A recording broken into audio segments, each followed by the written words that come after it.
90% traders CES को सिर्फ closing price का चेंज समझ रहे हैं, लेकिन स्टॉक ऑप्शन ट्रेडर्स के लिए असली टेस्ट अब है। इंडेक्स एक्सपायरी में सीईएस का एक्सपीरियंस हम देख चुके हैं। अब स्टॉक ऑप्शंस की एक्सपायरी में इसका इम्पैक्ट देखना इंटरेस्टिंग होगा, क्योंकि यहाँ सिर्फ क्लोजिंग प्राइस नहीं, फिजिकल सेटलमेंट भी इन्वॉल्व है। सिंपल लैंग्वेज में समझो, 3 अगस्त से एलिजिबल एफएनओ स्टॉक्स में क्लोजिंग ऑक्शन सेशन यानी सीईएस इंट्रोड्यूस हुआ है।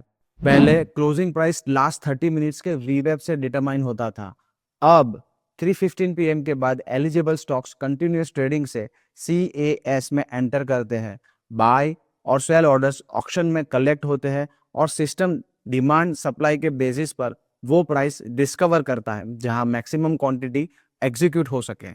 यानी क्लोजिंग प्राइस अब सिर्फ एवरेज नहीं है, ऑक्शन बेस्ड प्राइस डिस्कवरी से आएगी और एक्सपायरी के दिन इसका इंपॉर्टेंस और बढ़ जाता है।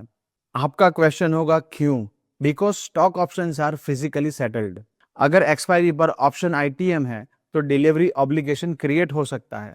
कॉल बायर्स को शेयर्स रिसीव करने पड़ सकते हैं, कॉल सेलर्स को शेयर्स डिलीवर करने पड़ सकते हैं, पुट बायर्स को शेयर डिलीवर करने पड़ सकते हैं और पुट सेलर्स को शेयर्स रिसीव करने पड़ सकते हैं।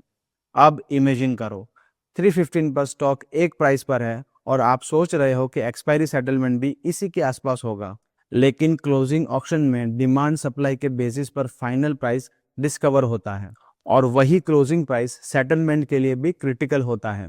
यानी स्टॉक ऑप्शन ट्रेडर्स के लिए ये सिर्फ चार्ट का गेम नहीं है, फाइनल क्लोजिंग प्राइस का डिफरेंस डिलीवरी ऑब्लिगेशन तक क्रिएट कर सकता है। और एक इंपॉर्टेंट पॉइंट, सीएएस में स्टॉप लॉस ऑर्डर्स अलाउड नहीं है, इसलिए एक्सपायरी के लास्ट फ्यू मिनट्स पर देखेंगे क्या होता है वैसी वाली स्ट्रेटजी नहीं चलेगी। मेरे सिंपल चेकलिस्ट ये रहे। एक्सपायरी से पहले पोजीशन चेक करो, आईटीएम के कितने क्लोज हो वो देखना बिल्कुल जरूरी होगा। डिलीवरी लेनी या देनी है या नहीं देनी है क्लियर रखो। फंड या शेयर्स अवेलेबल है या नहीं चेक करो और ब्रोकर की expiry day square of policy समझो। इंडेक्स ऑप्शंस में सीईएस का एक्सपीरियंस मिल चुका है। अब स्टॉक ऑप्शंस में फिजिकल सेटलमेंट के साथ ये मैकेनिज्म कैसे बिहेव करता है वो इंपॉर्टेंट ऑब्जर्वेशन होगा। मार्केट्स सेम है, ऑप्शंस भी सेम है, लेकिन क्लोजिंग का मैकेनिज्म नया है।